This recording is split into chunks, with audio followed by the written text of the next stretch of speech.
Hello everybody, I'm Kelly James Barker. You're watching Spotlight on the Ozarks.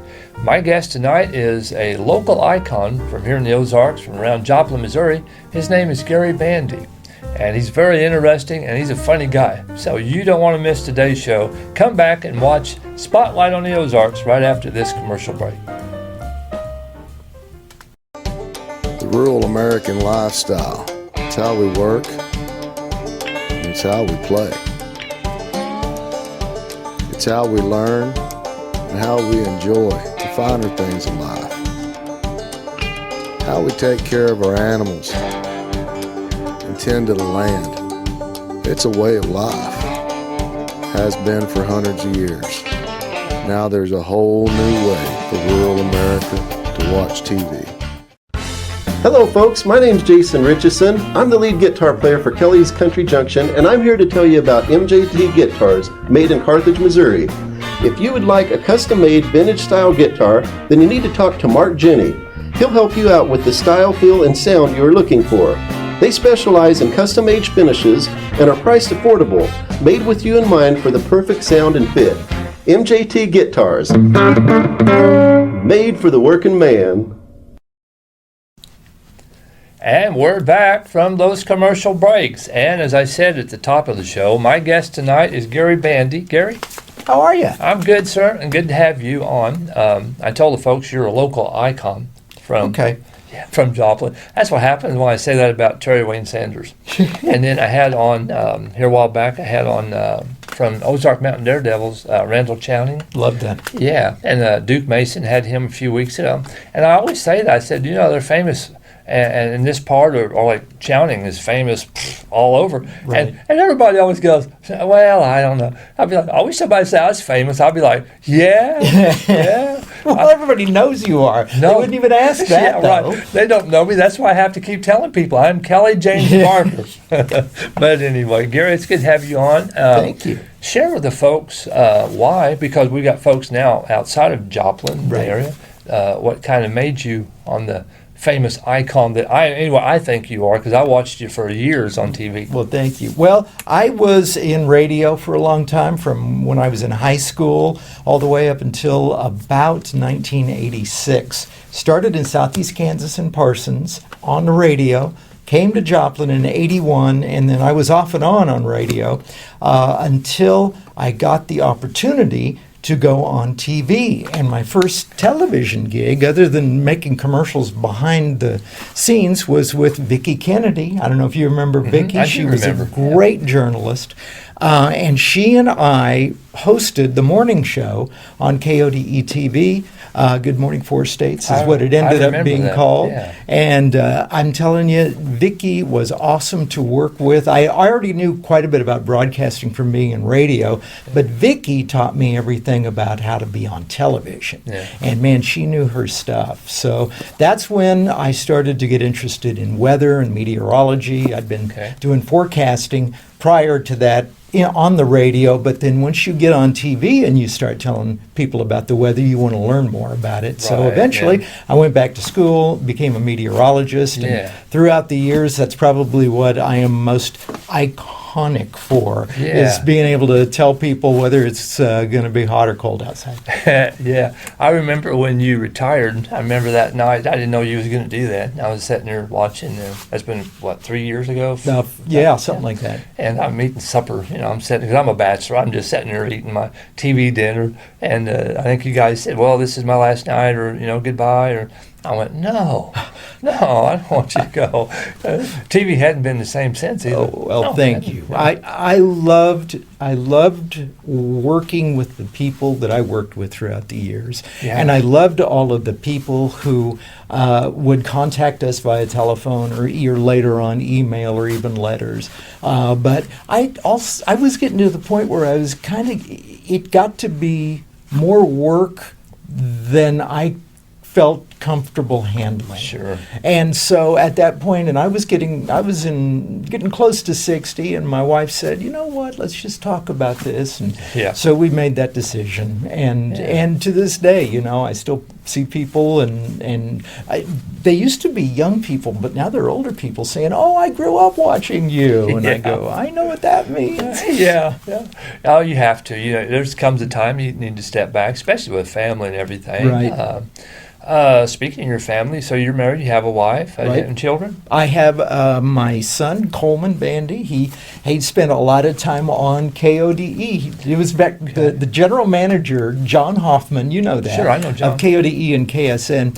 He always wanted my son and I to do a promo together because he believes that it's the only father-son TV weather guide team that there's ever been, certainly in this market. Yeah. My son was doing the weather on the same show I started off with, the KODE I morning didn't know show. this. Yeah, he did, and then his contract came up, and he decided to maybe look through. His degree is actually in psychology. Okay. So once his contract came up, he decided, you know what, getting up at 3 o'clock in the morning is Yes. not the greatest thing for a single 27-year-old, and he's weighing his options now. He may take off for one of the coasts. Okay. Well, you know, and you hate to see that, but at the same time, you gotta make a living and kind of make True. a life. You know? And if So- you're 27, you're not married, and you want to take something on, that's a perfect time to do it. Oh, to be 27 and not married.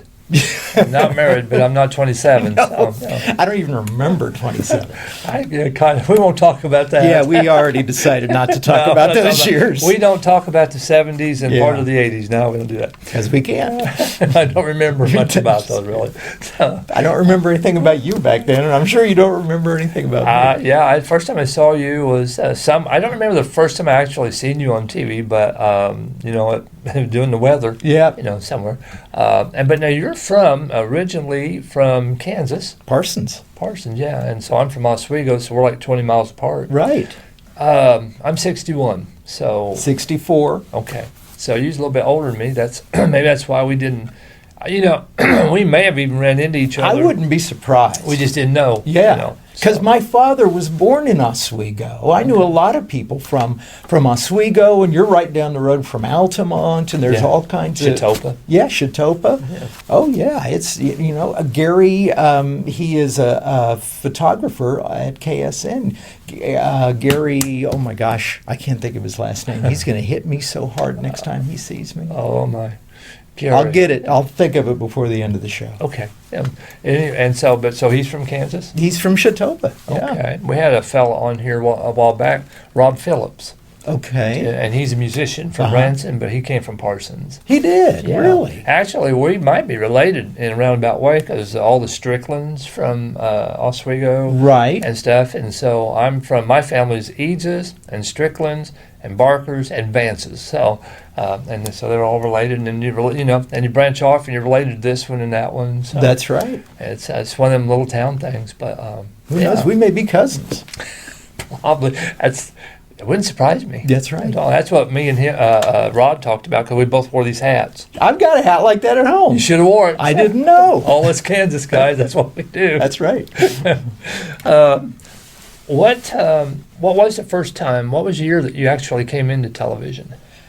Oh, well, I came into television through the back door is what I was doing. When I decided I wanted to get away from radio, this was after I'd already been over here on Z103. I don't know if anybody remembers that. It was a rock station. Yeah, they still go, don't they? No, it's 102.5, and so that's Kicks. Oh, okay. I think that's the Kicks country. Okay. 102.5. But back then it was a rock and roll station called Z103. I came over, worked there for a while, but I got out of radio and I started producing TV commercials on KODE. Okay. They did, and what I would do is I'd write the little 30-second things, or sometimes we'd do a long-form industrial video when you'd write it and you'd set up all the production, kind of the way you guys do on this show. Yeah. And in fact, we even did a few shows like this. Big Don. I don't know if you know Big Don. Big Don. He sells guitars in Joplin. Oh, from up, the music store. Exactly. Sure. He used to do a weekly show that my late buddy Mark Current and I used to produce for him. Okay. He had a stage in back there, and he'd play, and it was something else. Oh, but cool. yeah, all of that. I got into TV in production. I ended up doing a local segment at the end of the PBS shows.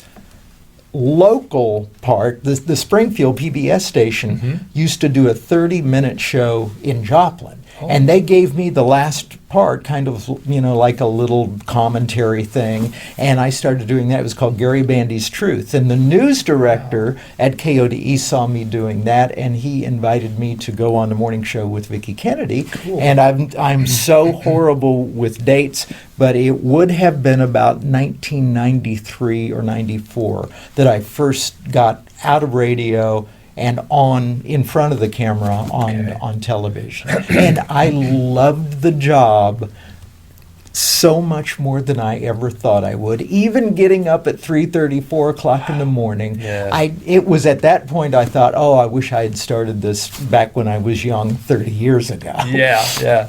It was a great job. I actually moved to Joplin because I had lived in Oswego till I was in my mid-20s. Then I moved out and went down to Tennessee. I was down in Knoxville, Sevierville. I lived in Pigeon Forge and those places. As a musician? I did. I played music, and I was even a dancer. Really? And at the Starlight Theater. That was back before I got all messed up. But we won't talk about that either. That sounds like another interesting story. Yeah. But then I came back to this area in Joplin in 93. I moved in Joplin. Uh-huh. And so then 94, then if you came on TV, that's right. when I first saw you. Yeah. So, but in my mind, it seemed like I've seen you even before that. It's like I've always seen you on TV. Well, back in the 70s, I've seen you on TV, well, in my mind. Yeah, so, that was probably Brad Pitt. Yeah, probably was Brad Pitt, yeah. Camera guy's laughing. Yeah.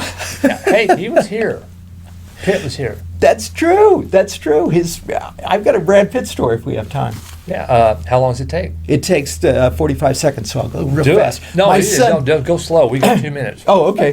It was around Christmas time, probably 7 or 8 years ago. My son, my wife, and I were in Joplin, and my son gets a phone call. It's a friend of his who's at the Toys R Us in Springfield, and she's calling him up, going, "You're never going to believe this. Brad Pitt and Angelina Jolie are in front of me at Toys R Us in Springfield." And I don't know how many kids they had by then, 80 or 90. And so I had like half the toys at Toys R Us in this basket. Wow.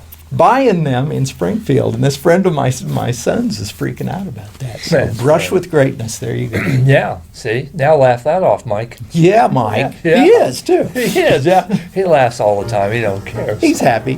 He's happy, Mike. Yeah. Well, Gary, we're gonna have to break for a commercial. You know all about that. Those are very important. Actually, our commercials don't keep us on. We support our commercials. Well, that's nice. Yeah. I think that's very nice. Yeah, this is just what we do. We're just givers. And, we're a bunch of hillbillies with a sound and some mic and some cameras, so we have a show. And a heart of gold. It's best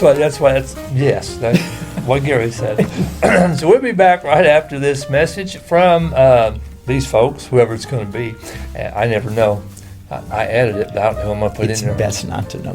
That's right, because somebody might make me mad and I don't want to put them in there. This week, I'll put them in next week. Good. And we're going to commercial.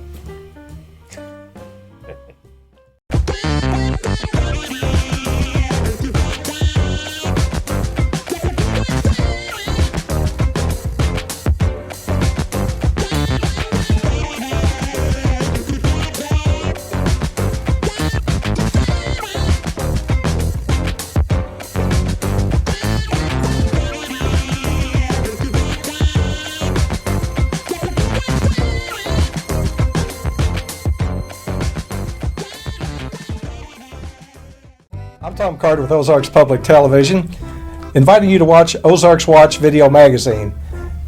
Now, don't confuse me with Kelly James and his program, Spotlight on the Ozarks. We look nothing alike. We are no way alike. But let me invite you to watch Ozarks Watch Video Magazine now in our 20th season. You can watch it on Ozarks Public Television Sundays at 1:30 and 2, and Thursdays at 9 and 9:30. That's on Ozarks Public Television. Or visit our website. You can see any of the episodes anytime at www.optv.org. Thanks a lot, Tom. I'm not even on the camera.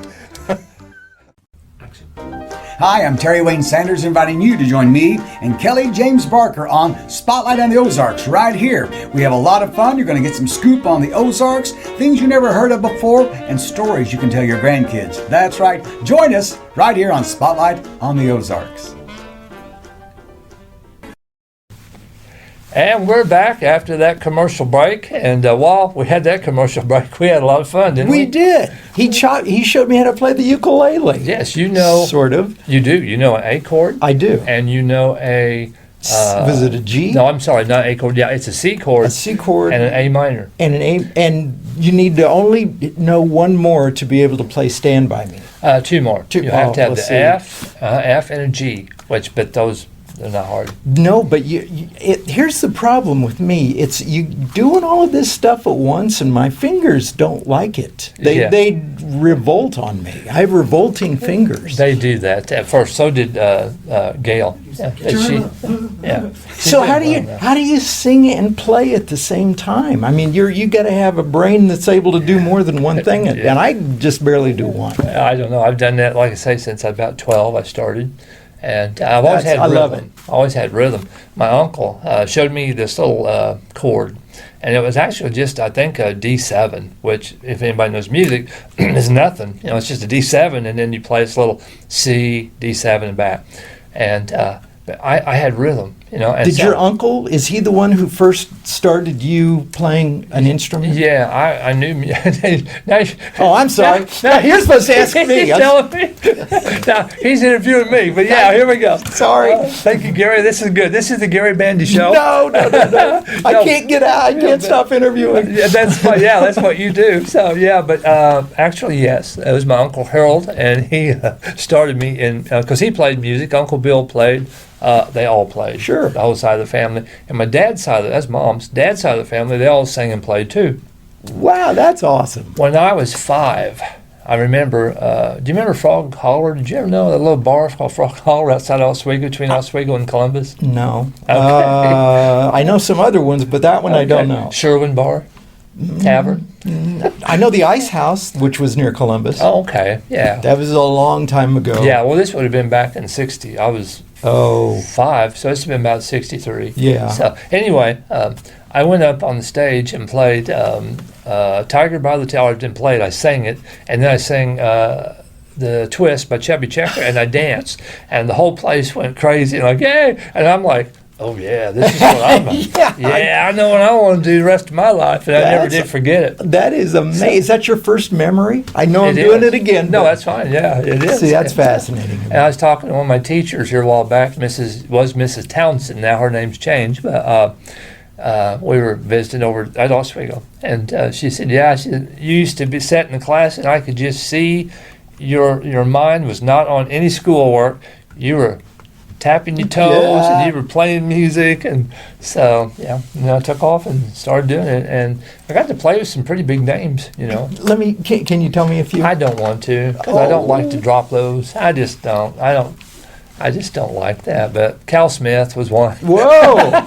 I was reaching to try to twist his arm, but I didn't even get all the way over there. Yeah, there's more, but that's Cal amazing. Smith, he actually let me play guitar in Knoxville, where I played music with him. I met him. That was given to him by Ernest Tubb. Wow! Yeah. And one of the founders of country music. Once you get past the real early stuff. Yeah, right? Yeah, him and Bob Wills. Yeah, and like Texas Playboy. Yeah, and then also while I was there, I had a fella. We were playing in it wasn't a club, but it was like a theater. Right. He had a coat, and he said he misjudged me though, my size. He said, "I got a coat," and he said, "I really liked the way you sang and stuff. So I'd like to give it to him." And I said, "Okay." So I tried it on. I put it on, but it just wouldn't fit me. He goes, "No, I really hate that." He said, "That belonged to Hank Williams."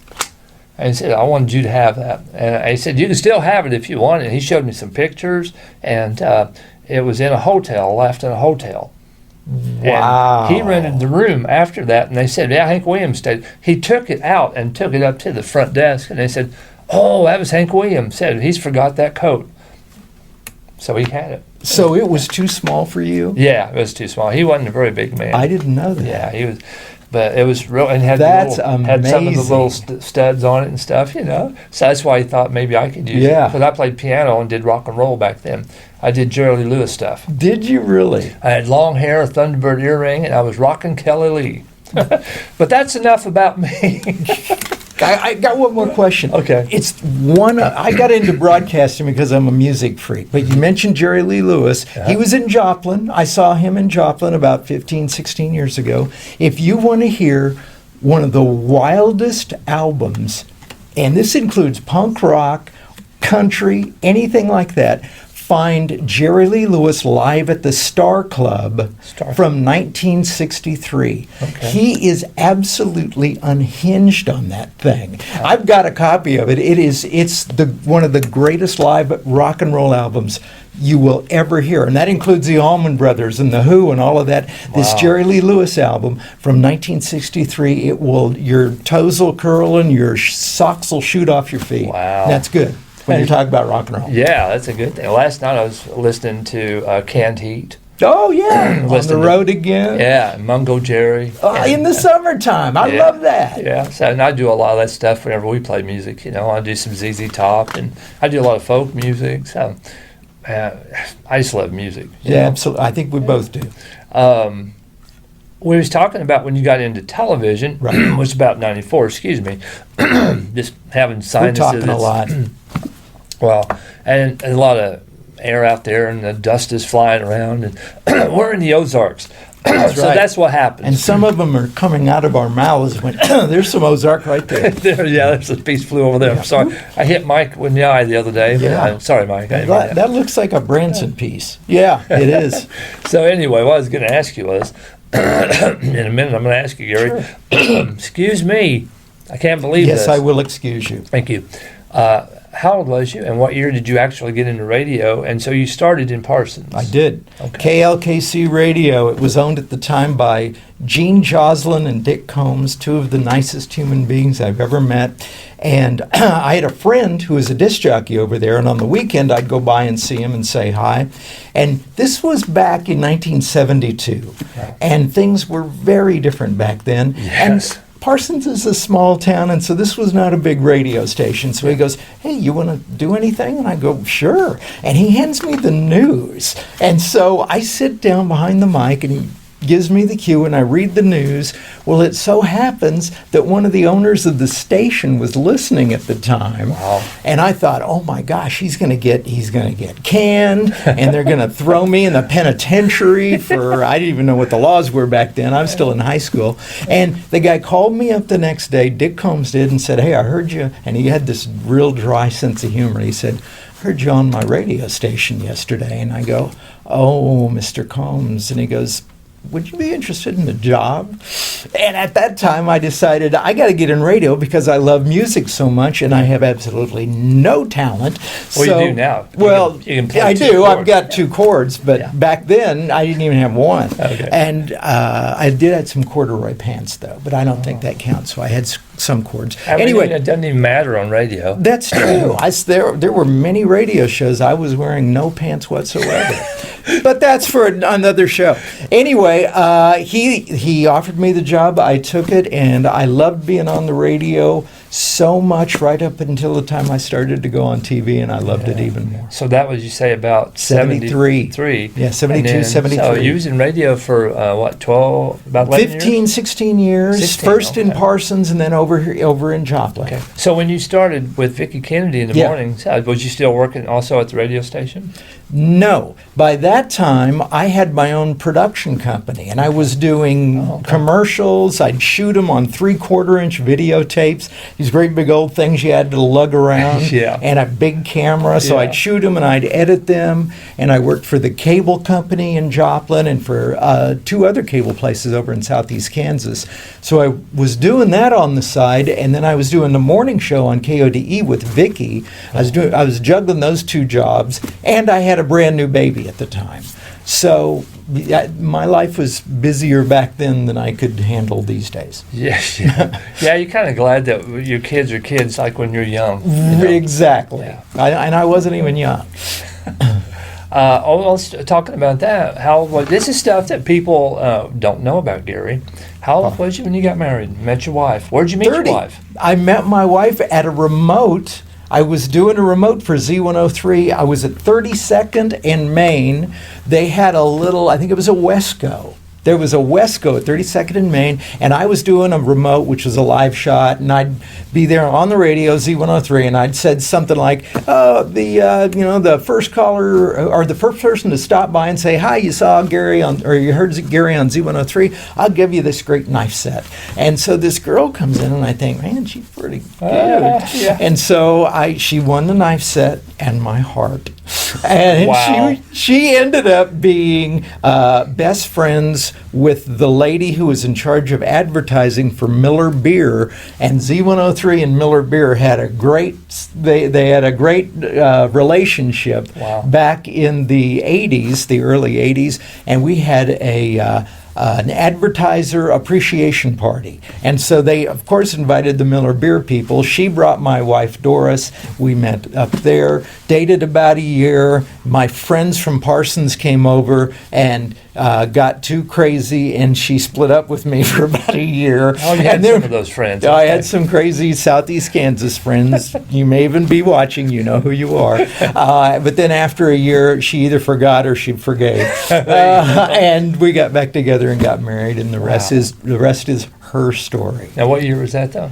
We got married in 86. 86. So very soon we will have been married 33 glorious years. Wow, that's great. Yeah. Wow. Well, we'll have to go take us a little station break here, but we're going to come back and we're going to have a 4-minute wrap up with Gary. If I can keep interviewing him instead of him interviewing me. We'll see. But this has been a blast. I love this. I was excited that Gary was going to be on today because, like I say, he's a local icon that I watched way before I got to do any television, anything. So, and when he's talking about your wife, how, and then she forgave. Of course, we have a sound lady. She's like, oh. And on that, I saw her. I almost heard it. I almost thought I'd hear, oh, isn't that sweet? Oh, God. Okay, we're going for a break now. This is it. We're going for a break. We'll be back.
And we're back after those commercial breaks.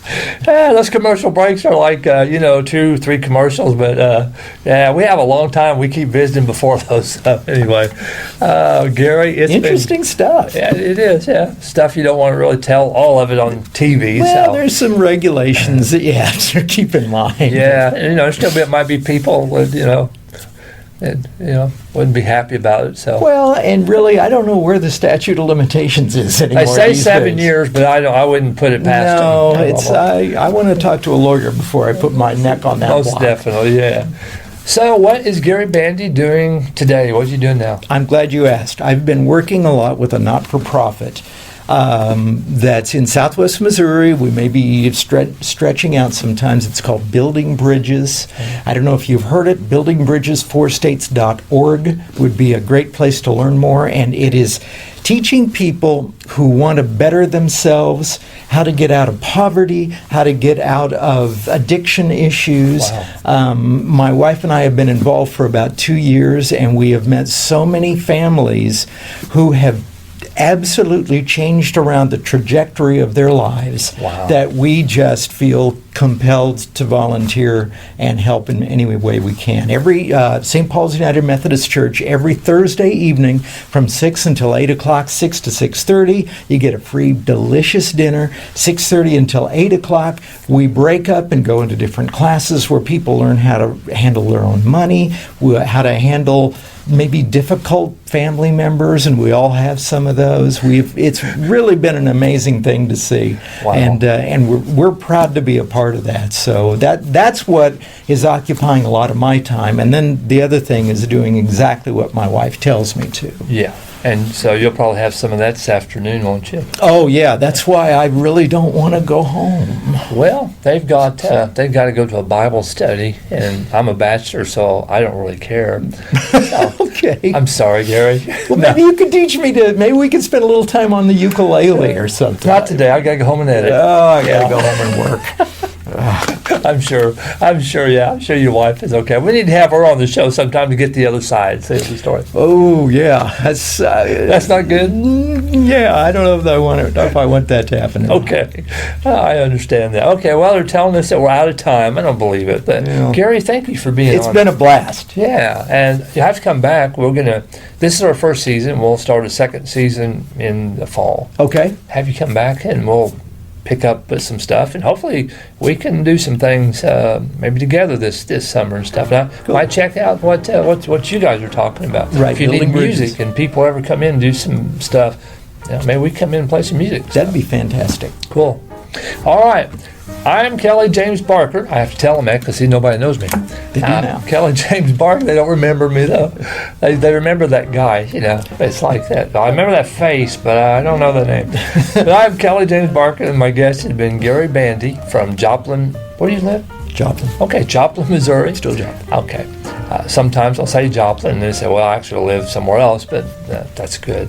So anyway, we'll be back next week with another guest. I'm not sure who it's going to be because I usually don't know. That's how it works. Till then, we'll see you.